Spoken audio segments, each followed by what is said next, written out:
All right. So my name is Sarah Figliozzi. I'm a supervising planner and I lead our public realm and street activation section in the planning division in the Portland Bureau of Transportation. It's a relatively new section that was developed about 1.5 years ago to respond to community desires for creating more public and community space. And then joining me is... Hi, everybody. I'm Shannon Sims. I'm an associate principal and a landscape architect at Mayer Reed. And we are working on this project as a sub-consultant to Alta Planning and Design, working with PBOT on the Portland Street Design Toolkit. Great. So with this presentation today, we are bringing you materials and thoughts and thinking about this project as we are in the middle of developing it. So we're not showing you final plans, final materials. So we're excited to hear your feedback and general thoughts about how we can make this program better. I'm going to start off talking a little bit about the history of our street plazas and how we're developing more of the programmatic and operational side of things and some of the things that are running through our head. And then I'm going to pass it over to Shannon, who's really going to do a deep dive into like sort of thinking about the design elements and what our thinking there is.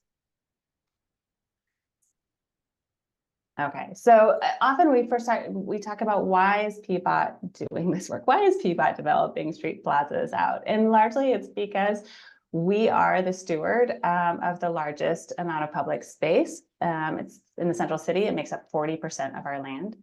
And we recognize that it's this real estate that provides us a set of options to deliberate on policy choices about what's best for mobility and for the city, as well as economic and civic life of the city. And we know that there's this opportunity for PBOT and for the city to show its values, particularly around bringing communities back together after a number of hard years. We know that public space is how a community embodies its culture and its connection to one another. And we know that in-person experiences are vital to community building. I think particularly today, as we face an epidemic of loneliness, PBOT feels that we have an opportunity / responsibility to kind of rethink these transportation assets as community spaces. And I think really sort of just thinking a little bit about how are we allocating public space and how does this public policy choice reflect our culture and community? Many of our street plazas have been pop-up in nature, but I do like to remind folks that PBOT in the city has a pretty substantial set of policies that really support developing public space, repurposing street space for community, ensuring that we have a connected public realm and open spaces, and really designing the city for people. The street plazas, as we know them today, really began as a pandemic response to the COVID-19. And so for PBOT, our main asset being our street space, when we really started to experience those indoor restrictions, we looked to how can we open up our parking spaces and our streets to be able to support businesses. So and those dates are wrong. It should be 2020 to 2022 there. But this is what many people know as our Healthy Business Program, healthy permits. And so businesses were able to use their parking lanes.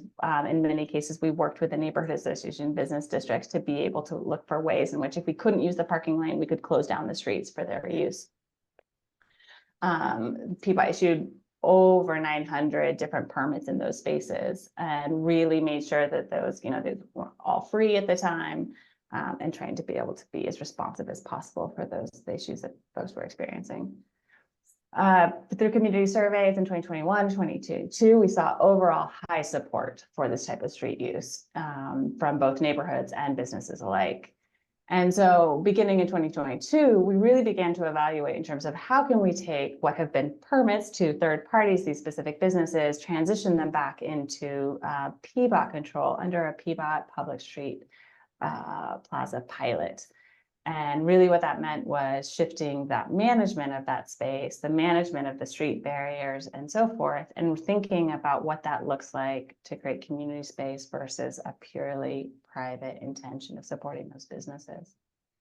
So through these partnerships with community organizations and business districts, neighborhood associations and other stakeholders, we transitioned a large number of the healthy business permits into PBOT public street plazas. If you look at this map here, this is actually a mix of a number of previously capital projects. You think of St. John's, Kenton, Kelly plazas that particularly over the past couple of years, we've recognized we need to play a larger role in terms of maintaining this space and ensuring that we have positive uses there. And then a number of them were these street closures that had been permitted during COVID times. So the initial pilot of the Public Street Plaza retained a business anchor for that passive activation, which we knew was so important.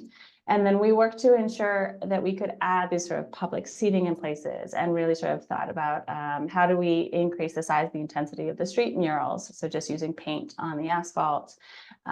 We swapped out those like large type 3 construction barriers for planters and a sort of a smaller contained street close sign. And then started thinking about where are these places where PBOT can play a role in terms of the programming. And so started a pilot with Music Portland, for example, last summer, and thinking about where can we get music out there on the street and events. I'm going to run through just a couple of photos here in terms of some of how these spaces have been looking, you know, we show the good photos, a glimpse of some of these spaces.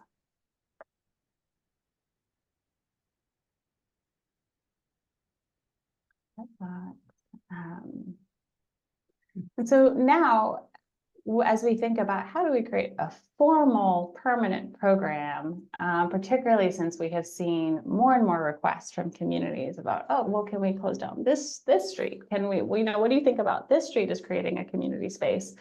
For us, it's really about how do we create some standardization and predictability so that we can allow for that creativity and that flexibility that our partners, to work with them. And so specifically these program goals and guiding principles, how can we create like clear roles and responsibilities in terms of cost sharing, thinking about the operations and how we're working with the various businesses. And I kind of like to think of it as, instead of creating kind of like 20 unique snowflakes out there in the city, how can we create, it's gonna be a terrible analogy, but like 20 snow cones and like allowing the community to come in and add their own toppings type thing. And so, so not only for internally, but how do we get that predictability for our community partners? So right now, our current draft plaza program vision really focuses on centering community in our plazas, recognizing the values of neighborhood character, and I think also recognizing that these spaces will, like they have and they will provide these opportunities for resiliency, like both social, as we've seen as we come out of the pandemic, but also thinking about climate as well. We have been drafting guiding principles that we want to carry through in terms of our process, in terms of our rules, as well as the design elements.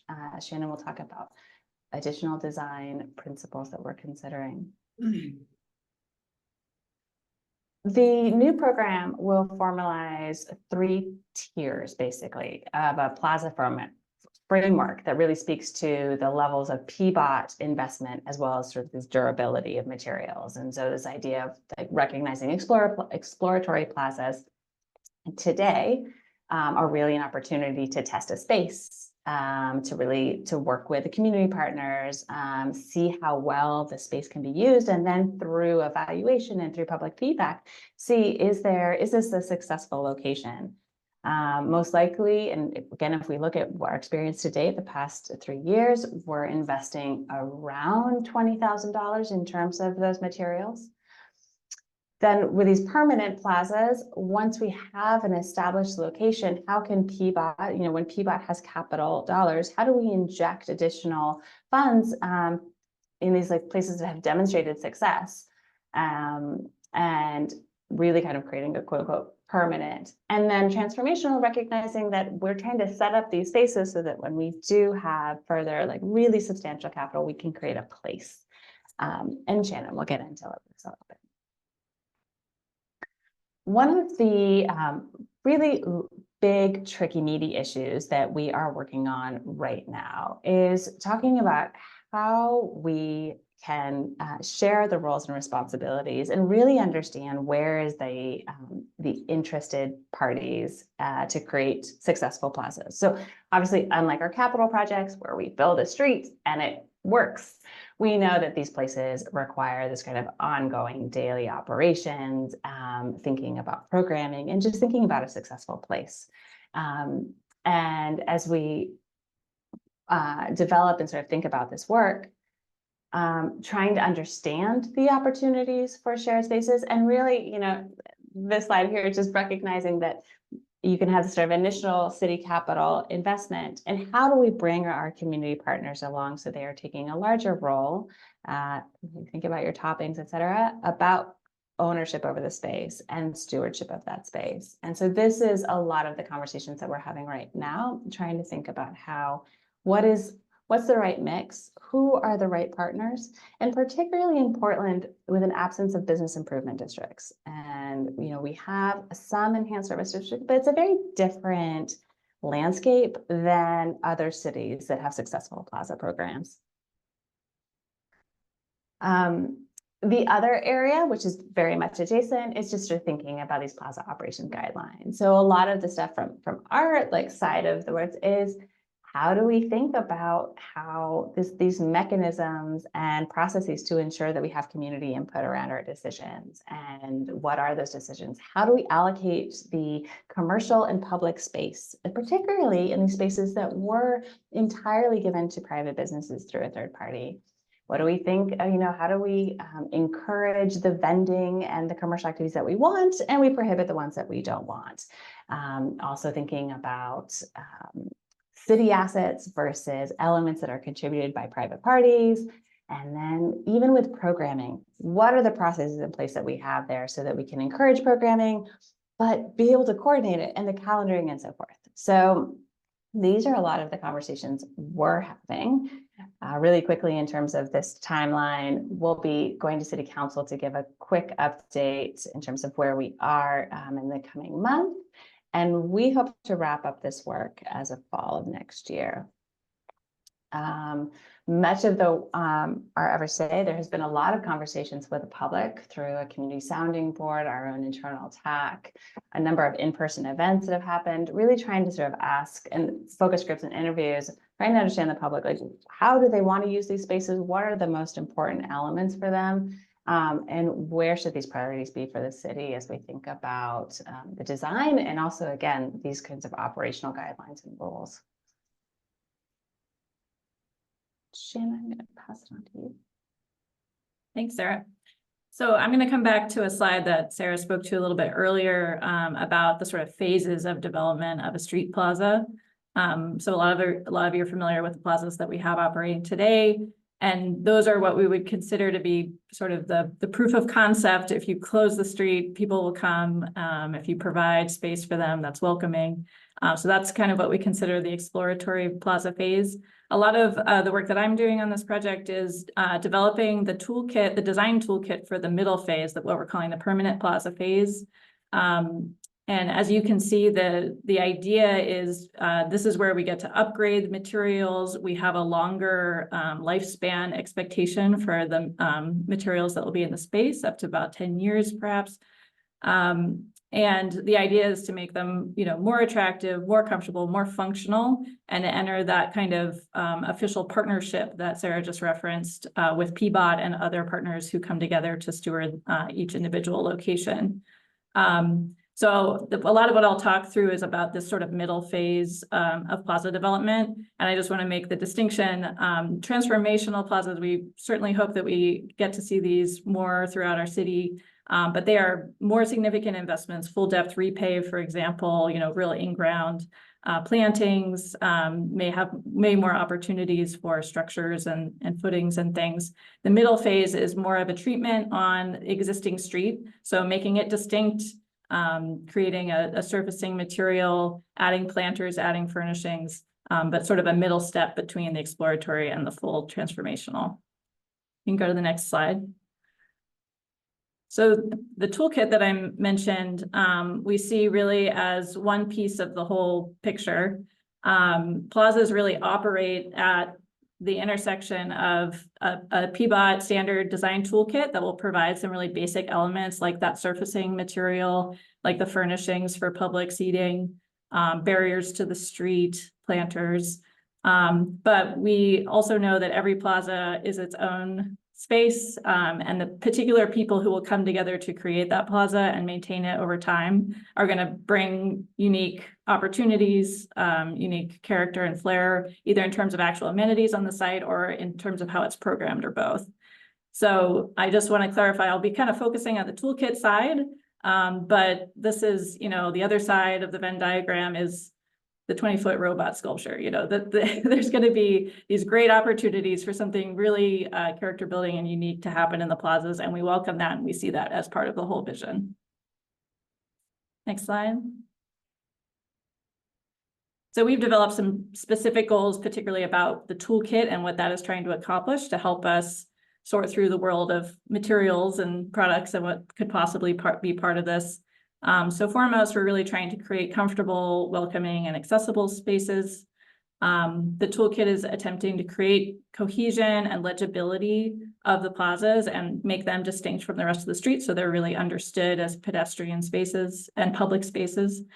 I'll talk about this more, but we've talked a lot about it feeling really Portland. Like we want it to reflect our city's identity and feel like it's inherently kind of part of our city. We'll be prioritizing sustainable materials and also thinking through that whole life cycle of materials, especially knowing that, short of the transformational, something intended to be around for many decades, that these materials may live somewhere in that kind of middle zone lifespan. We have a strong goal of increasing quantity and quality of vegetation in plazas, consistent with sort of pedestrian expectations in Portland. And these are going to be publicly funded, so we need to get the best value that we can out of every material that we select. Next slide. And so we're working with PBOT on developing this criteria list. I'm not going to read every single one on the list here, but this is to say we're vetting all of the toolkit elements through a number of different lenses.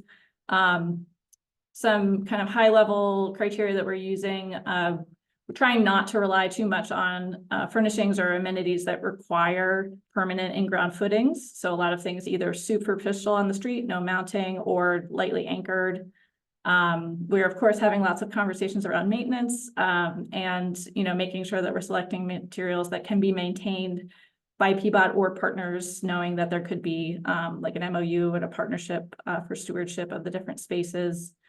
We're considering accessibility from a number of angles for people with mobility devices and also for emergency vehicle access where that's required. We're thinking a lot about materials and aesthetics and just creating elevated, attractive, consistent materials like I mentioned before. We're also reminding ourselves to keep it fun and whimsical because this is a street plaza and these are really festive spaces, and we want to make sure that we're embodying that character as we build them out.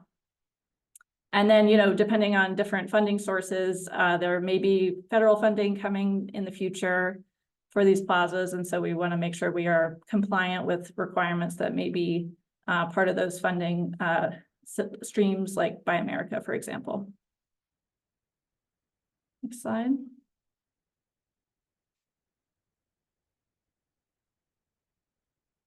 So we've looked at a number of examples from around the world of cities doing similar levels of plaza development to this permanent plaza phase that I'm talking about. And this is, examples of places where they're doing surface treatments to make that distinction. They're adding furnishings and developing a kit of parts approach so that this kit of parts can be adapted to different locations. So these are just a few. The upper left is New York City with their epoxy gravel and granite blocks and their colorful movable furniture. On the upper right is Los Angeles. The lower right is Boston, so kind of a very vibrant contrast example, kind of a playscape almost. And the bottom left is Barcelona, which has sort of a balanced visually, creating some fun and contrasting elements while also kind of mixing with the surrounding architecture. Next slide. So as we're developing Portland's version of what a street plaza toolkit is, we're thinking about our particular place, and it's important to us that the toolkit feel specifically Portland and universally Portland, in that it reflects our particular identity as a city, but also that these materials can be deployed anywhere in the city and feel like they're at home there. So the material palette is in progress right now, but this slide is showing some of the inspiration that we're drawing from Portland's character and how that could manifest in the toolkit. So one idea that we've been drawing on is sort of this idea of Portland casual, that all over our city, even in our downtown core, Portlanders love to grab food from a food cart and sit at a picnic table under lights. So part of our identity is this casual, hospitable atmosphere associated with sidewalk cafes and food cart pods. And we think that kind of lends itself to a particular set of elements that could be enhanced in street plazas. We're also thinking about ourselves as a river city. So we're located in our kind of stunning natural surroundings, but also that we have waterways that crisscross through our city's core. And so there may be inspiration we can draw from that, playful elements that recall river stones or sort of the inner tubes of a summertime hang. That also allow kind of playful elements that can be used in more than one way. They may be seating, they may be played upon by certain people of a certain size. And then also just our identity as a really lush green city, our verdant parks, residential gardens, our heritage trees, and stormwater planters in the street. We have really high expectations for the quantity and quality of planting in street plazas. At a minimum, the toolkit intends to include larger planters that help introduce small trees and larger areas of planting. We can also be exploring other opportunities for increased planting with each kind of design location. Next slide. So the toolkit's meant to support sort of basic programmatic elements, clear closure of the street to create entry points into the plaza, places for parking a bike or a scooter, places to sit and eat and socialize. Definitely supporting opportunities for dining with private businesses. A lot of those are activating plazas that you see today.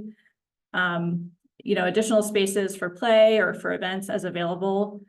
Some spaces are going to have delineated bikeways through them, and that's sort of what's indicated here with the green arrow. But plazas really vary quite a lot. Some of them are only a portion of a block, some of them are multiple blocks. So we need a toolkit that's, maximally adaptable to a variety of scales. And so adaptability is really what's behind that kind of kit of parts approach, having a family of materials that can be mixed and matched, deployed in different scales and different contexts, and with different partners at the table at each location. Next slide.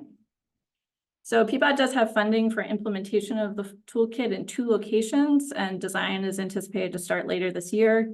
So the first location is at Pride Plaza on Harvey Milk between 12th and Burnside. And the second is at 9th Avenue adjacent to Darcel Plaza between Harvey Milk and Washington Street. So we're really excited to kind of get the big framework together and the toolkit for the whole city, and then be able to start to see that manifest itself in some really specific examples right here in downtown. So I'll end there. Sarah and I would be really excited to take questions from the panel, and we've also written a couple of questions for you, some things that we're working on and asking each other, and would love to hear more about from the folks on this call.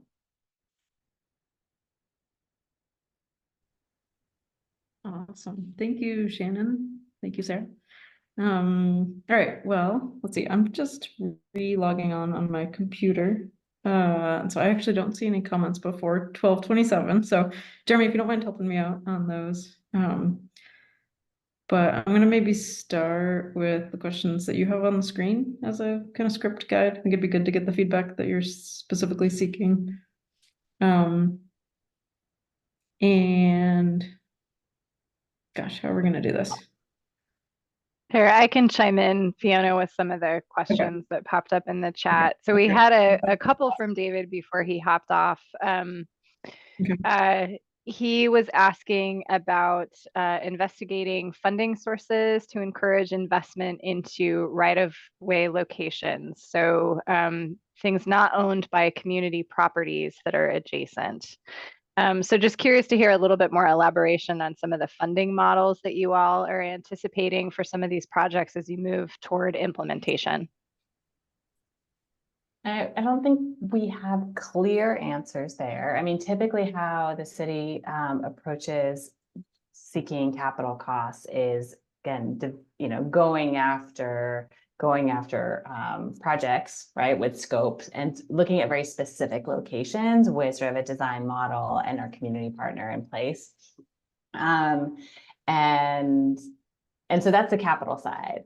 And then, I think the other piece in terms of like, this is kind of the meat of it, like where can we lean into in terms of sort of sharing costs for operations and maintenance, and where are there places where that makes sense in terms of community partners already goals and missions and it aligns? Where are these places where plazas really support, again, either economic vitality in the downtown or other sort of interests? Oh, it's like a half answer. And then semi-related to that was also, is there any mechanism for providing design funding to make sure that you get fantastic designs or toppings on your snow cone, whatever that analogy was that you used earlier, Sarah? Yeah. I saw that comment earlier.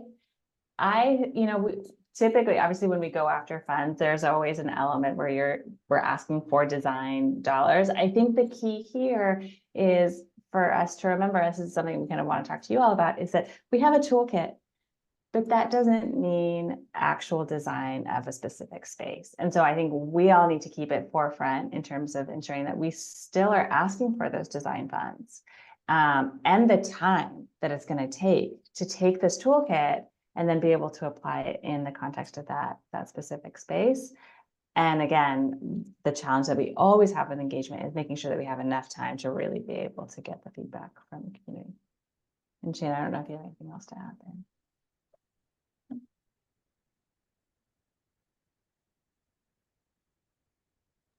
Okay, thank you, Erin.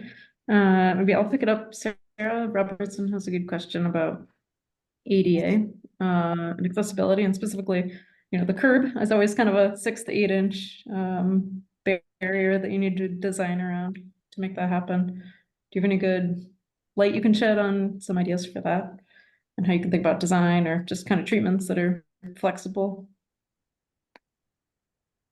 Yeah, I can respond to that one. I think plazas, the level of design that we're focusing on at the sort of permanent plaza level is not going to completely rebuild the street up to the sidewalk height, right? That's way more than is feasible for the program that's anticipated to be rolled out.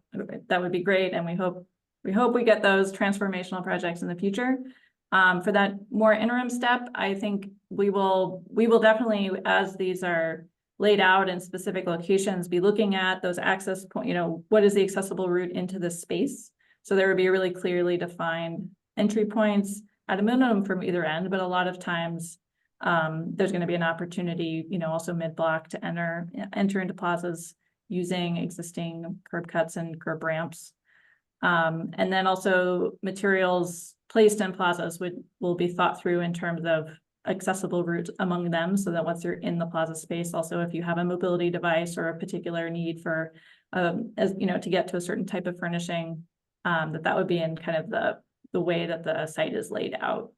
We're not quite there yet. We're at the toolkit level, just making sure that we have enough components in that toolkit that can accommodate a really wide range of needs. And so that's definitely one of them, is just making sure that we're going to be able to place things and we have enough flexibility in that toolkit so that there's always options for people of differing levels of mobility. Part of the reason it's also kind of staying light is that these are still going to be utility corridors. Our streets house a lot of our public infrastructure. And at a moment's notice, there may be a need to come in and remove. So that's part of what's behind also staying kind of light at this stage, is because that won't be vacated. You know, that infrastructure is still going to be there. And if there's a major need, you know, the materials need to be able to be removed.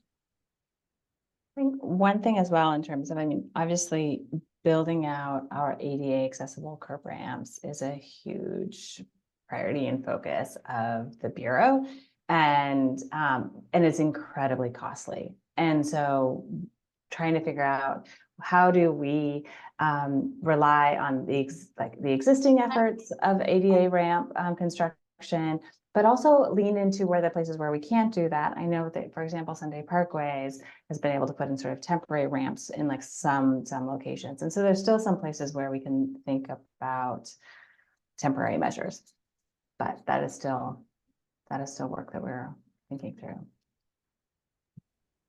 Great, thank you. Let's see, we've got a small group today, so I think we're still waiting a little for questions to come in. I guess I've got one in the meantime, which is maybe more for you, Sarah.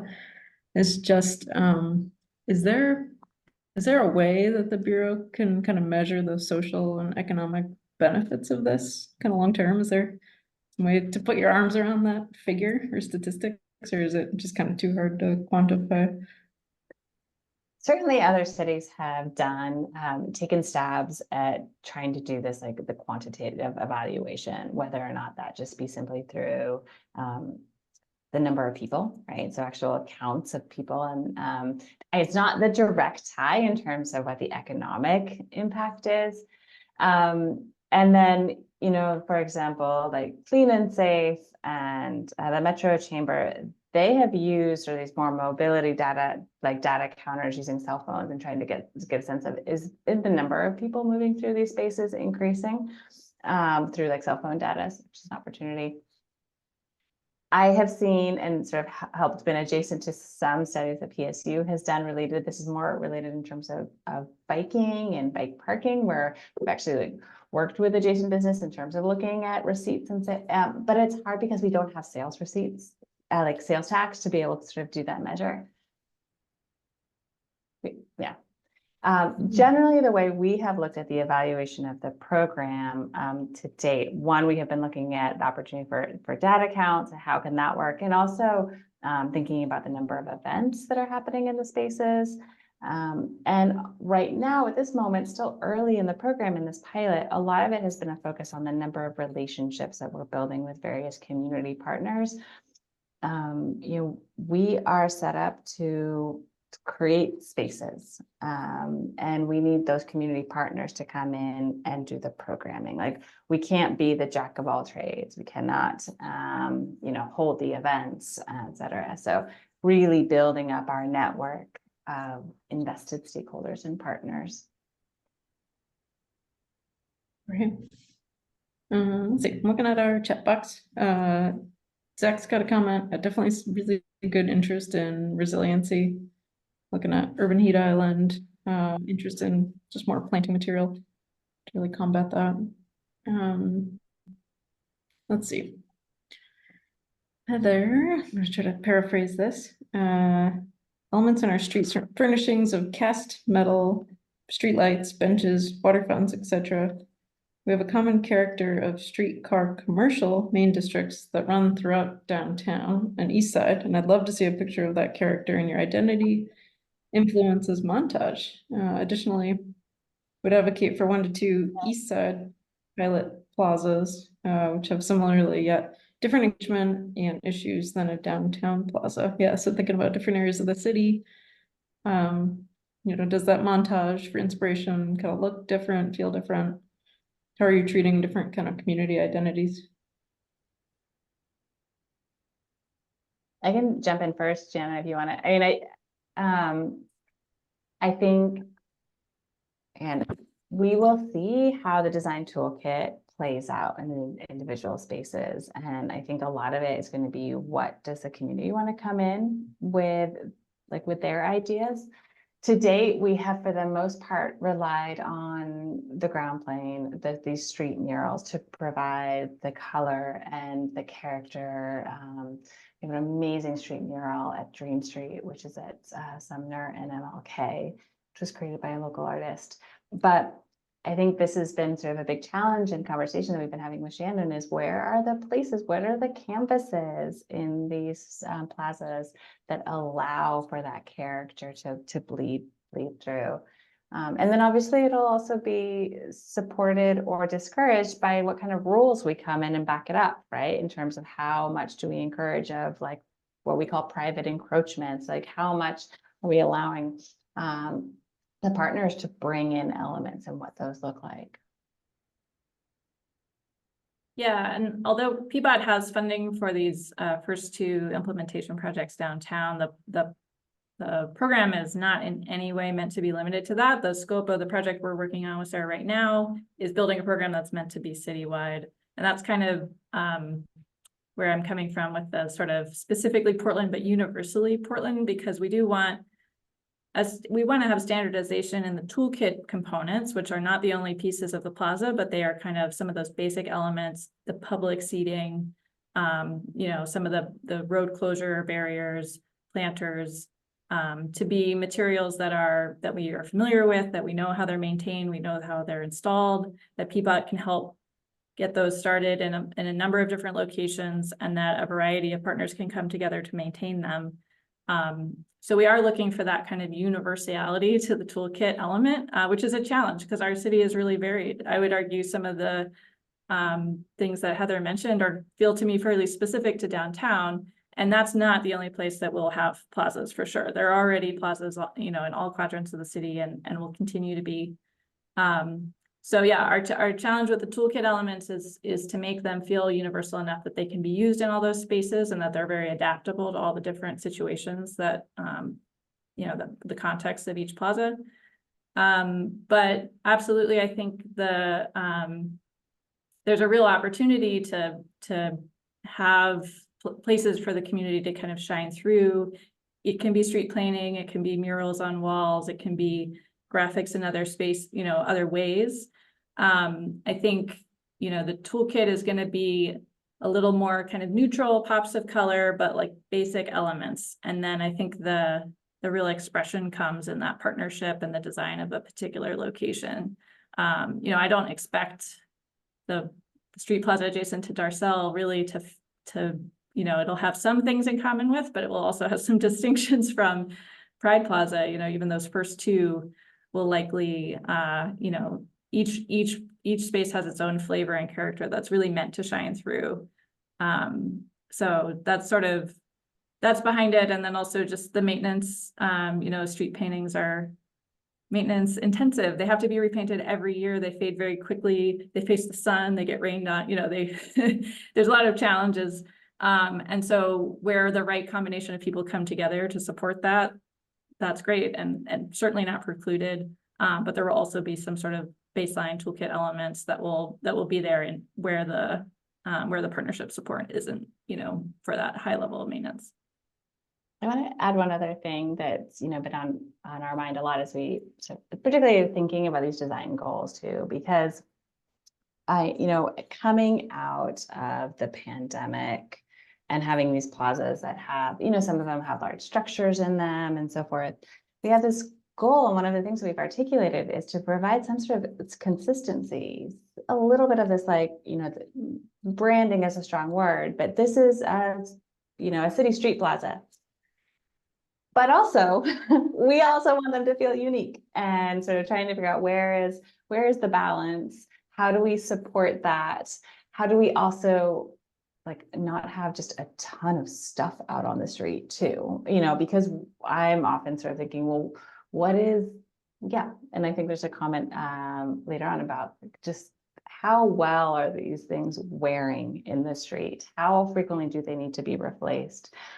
What is accumulating debris? We can't bring our street sweepers into these spaces, right? And so the, yeah, how do we ensure that they stay clean and inviting and welcoming? That was done. Mm-hmm. Awesome. Yeah, you kind of touched on some of Rebecca's questions about just maintenance and replacement and kind of wear and tear and cycles for that.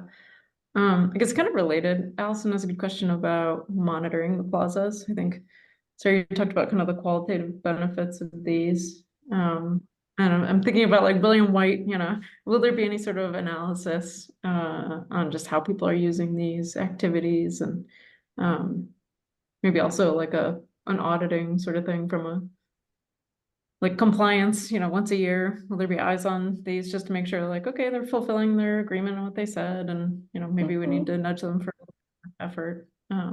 Maybe, yeah, just kind of like Yeah. ongoing monitoring. Or there's kind of two areas here. One, in terms of the second piece and what you're talking about is like who's got the eyes on the space, and how are we ensuring, especially as the bureaucrats like sitting downtown or in our building, how do we make sure that the spaces are successful? And so we have a small team, but we are out there visiting the plazas weekly. Right now, again, going back to my comment earlier about how with a pilot program, we're sort of a bit of jack of all trades. We currently have contracts out for service to come out and ensure that our traffic control barriers are in place. These things, since, to Shannon's point earlier, the durability, the materials that we are currently using in our exploratory plazas are very easy to move. And that was done on purpose when you are trying to get out a bunch of street closures to respond to a pandemic. But they are easily moved by cars, they're easily moved by people and so forth. And so we need to make sure that those are in their place all the time. And so absolutely, that's critical. And I think that's probably a staff-based piece. And then the evaluation in terms of how these spaces are being used. I've seen some very impressive data collection pieces that, where they are like seeing how people are moving through spaces throughout the day.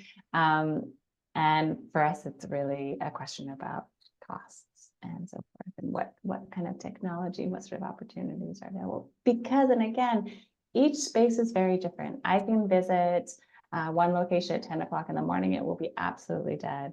That's, another place 10 o'clock, it's hopping, right? Because of the adjacent land uses. Yeah. Let's see, I'm gonna go back up a little bit to, Liz had a good comment just about PSU has a really good example of this if anyone hasn't seen it, on Montgomery Plaza. But Liz's question is about stormwater. I think there's a lot of interest in green infrastructure. Is there a way to integrate that into a toolkit? I know oftentimes green infrastructure is a really intensive investment. Can you think of some more like plug and play ways to add that into the toolkit? You want to answer that, Shannon? We haven't, I wouldn't say it would be totally precluded from consideration during design of a plaza, but I think of that as being more intensive infrastructure. I mean, ultimately you're going to tie into the storm system. So I think the baseline toolkit we're working with right now is a little more superficial than that, more kind of discrete objects and furnishings and planters. But like I said, we are really interested in increasing the vegetation in plaza spaces. There's a limitation to how much of that you can do in a planter before you really start to need touching the street and getting down. And PBOT's actually done a little bit of a pilot project already looking at opportunities to build, bump outs that just have, for street trees essentially. And I think that is something that's a great idea. It's not a product off the shelf. But it's certainly something that should be considered in every location. I share your concern about stormwater and also just like, increasing urban canopy as much as possible. I think we should take that really seriously as part of the climate goals and study what at each plaza location, what's the fullest extent that we can touch that. It may be that in certain locations, it is just the planters, but there may be opportunities in other ones to do more substantial work. That really helps put that infrastructure in place. Right. Heather had a add-on thought, which was just that kiosks could be a really cool component to mix into the kind of toolkit you're developing. I was wondering maybe if you could kind of elaborate on who you're getting these applications from. If there's somebody in the audience that maybe like doesn't quite think they could be a good sponsor, but like, is it always the fronting property owner? Are there school groups, church groups? Like, kind of who are you seeing interested in taking on these roles? Neighborhood associations? You know, is it generally like kind of one person, or a big group of people, interested parties? Well, I think the thing to remember is that, you know, for our program, fees were based in these healthy business permits, which was mostly around dining, establishment, and retail to some extent. So, and because outdoor dining is a very easy passive activation of a space, it tends to be one that we gravitate to. Because I think what sometimes is hard to remember is if you go out and stand in the roadway and imagine removing all of the cars and looking from one intersection to the other, it is a lot of space. And like for that pedestrian scale design, it's, you know, for groups that don't necessarily have like the immediate eyes on the space on a regular basis, it is an enormous amount of work in terms of thinking about what kind of programming could be here, what kind of, you know, how can we support PBOT in terms of making sure that these seats are clean, and like knowing when there's graffiti and then they need to let us know about like graffiti that needs to be removed, and like, are the plants actually still in the planters or have they been thrown? I mean, granted, there are different parts of town that have different levels of challenges about kind of maintaining public space now in 2024. So, you know, even with some of our other spaces, it has been more challenging for groups that don't have an immediate presence and that immediate eyes on the street. It's not saying that it's not possible. For them, you know, we have business associations that have been able to, you know, Montevilla Business Association, Neil has done an amazing job with his staff in terms of having Christmas tree lighting and, you know, really having a farmer's market, you know, the Thursday night farmer's market. So it's definitely possible, but it's an investment and it's a certain level of ownership too. So, but I think this is why trying to setting up this framework to be able to allow, again, once we have some standards in place, allow some trial and error. And one of the things I didn't mention is that we're very interested in trying to see, can we do a summer, like a seasonal pilot?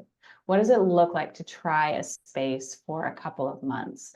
That sounds easy. You know, what we're trying to think through is, well, what does that mean in terms of like, where do the planters go in the end of September? And who's moving those? How large are the planters? And, you know, what kind of storage facilities, et cetera. But I think that's what I would love to lean into, to be able to say, what are these spaces where we can try out the ideas, try out the school group if there's energy.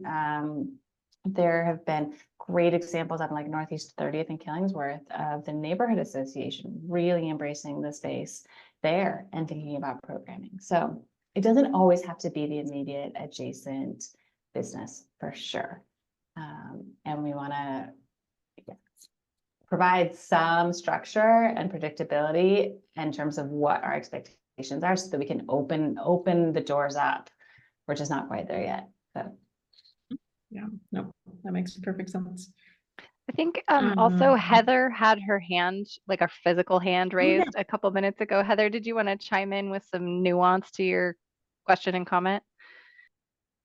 I was wondering, you know, if there might be some opportunities to leverage community organizations in the process to both save costs and time and process. You know, we do a lot of support for community design projects and, you know, can facilitate charrettes. I know the Portland, that's PDX Main Streets, and then the Portland Placemaking Coalition. There are other organizations that can, you know, support and maybe save on some costs. So I'm just wondering how you might bring some of that into your you know, tools and tips or, you know, opportunities for cost savings. We're learning a lot. We're working on trying to do a plaza on Hawthorne because we do have a kiosk project, and so we're, looking at things that you might be able to like leverage costs, right? Like a really big kiosk is going to take a $18,000 foundation for us to put in, but a tiny kiosk is going to cost us $15,000. So it's almost the same because many of the same, components as you're doing that. So how might maybe your toolkit, one, I hope you'll put in some kiosks as like an add-on option, but also, some of those lessons learned that like if you're putting in a barrier like the one that you have in the plaza by Gino's in Selwood, where you're putting in a little traffic barrier, can you be pouring your concrete for that at the same time you got your concrete truck to put your foundation in for a kiosk, right? Some of those like design strategies that can leverage cost savings, and then things that we're learning in our process, we'd love to be, part of your informing your pilot or be a pilot, is that, how we engage our neighborhood in terms of the benefits that your data is showing. Like this is helping local businesses. Like if we have good outreach and engagement tips and, kind of outreach points to make with the community that can alleviate fears or, things that we're learning for operations and management, we can share with you, or that maybe Safe Blocks is doing considering some plazas might benefit this work. I hope that you will be. Are you open to more collaboration, with others that are working on some of these things and getting some answers right now that could maybe support your toolkit or support? Absolutely. Yeah. Really. We appreciate you so much for all you do. I think this is great. And, Heather brought up an interesting point in terms of the foundation. I mean, the location at Spokane and 13th there at Gino's. So that's a diverter for a bike facility that was already there. But there's also a number of places where we're like, oh, it'd be really great if we could get, a concrete foundation so we can get a public trash can. But these, it is, again, trying to figure out what is in the realm of possibility. And this is going back to Shannon's notes earlier about our criteria, so that we don't have these massive hills that we have to climb for every single plaza, and really try to have some standardization. But foundation for trash can, what would maintenance say about foundation for a kiosk? How removable is that? This is often the question that we have when we're talking to maintenance is, okay, so this is great, and then if we need to remove this location, which, it's always that question of like, okay, if particularly as an exploratory or permanent, what would removal look like too? And so, what does it take in terms of accessing the utilities underneath that? Mm-hmm. All of these sorts of questions about the really fundamental operations of these street assets that we are working on top of. Yeah. Thanks. Great conversation, Heather. Let's see, we got a lot of likes and stuff. There's some conversation about like seasonal stuff, definitely interested in that. Liz says PSU is experimenting with fire pits, covered space in the winter, etc. Some cooling zones, maybe shelter in the summertime. We have the opposite problem, too much heat.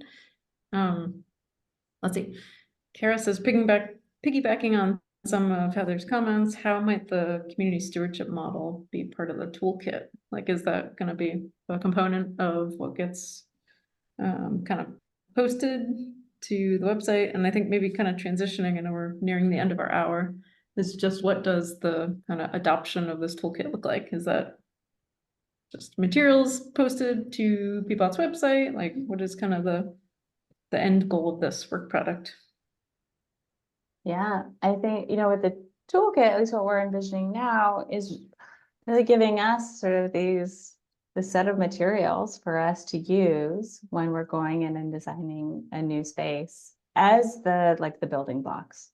And then, but also similarly, the building blocks is what are these operation guidelines in terms of what are, where are those railings in terms of when we're working with our community partners about wanting to encourage the flexibility and the creativity, but also recognizing that we have to protect a number of different users, accessibility, balancing commercial and public use, et cetera, et cetera. And then really fundamentally, what are the expectations that we're coming in with to be able to have the conversation with the community partner about, all right, PBOT's bringing these assets, and how is the space going to remain successful and vibrant? And who are the eyes and ears? Who's opening the umbrellas in the morning?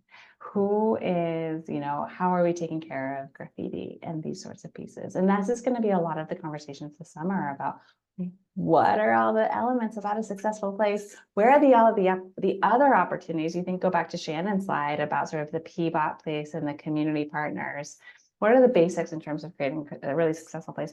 Where are like all of the toppings, right, that we want to do, and who wants to be sitting at the table with us, right? Because like we have this really cool opportunities here, and are we talking to the right people? Are we being too narrow in terms of just talking to the people on the street? How do we have a broad conversation? And it's PBOT, and we have budget challenges, and so how do we do it really in the most efficient way too? Because it's Heather brought up the one at 37th and Hawthorne. Every single location, just like every capital project, has opportunities and challenges and things for us to work through. So yeah. Awesome. Thank you, Sarah. Let's see, we're at the hour, so I'm maybe gonna wrap this up. I really want to thank Sarah and PBOT for this work, as well as Shannon, Mayor Reed. You mentioned Alta's really involved in this as well. Thank you all for bringing this to the urban design panel, and for all the great conversation, for everyone that attended today. We are still finalizing next month's presentation. We're hoping to get a topic about modular construction. That should be pretty fun. So stay tuned. We're hoping to post that later this week once we confirm, and we hope to see you next month. Thank you, everyone. Thank you. Nice. Thanks, everyone.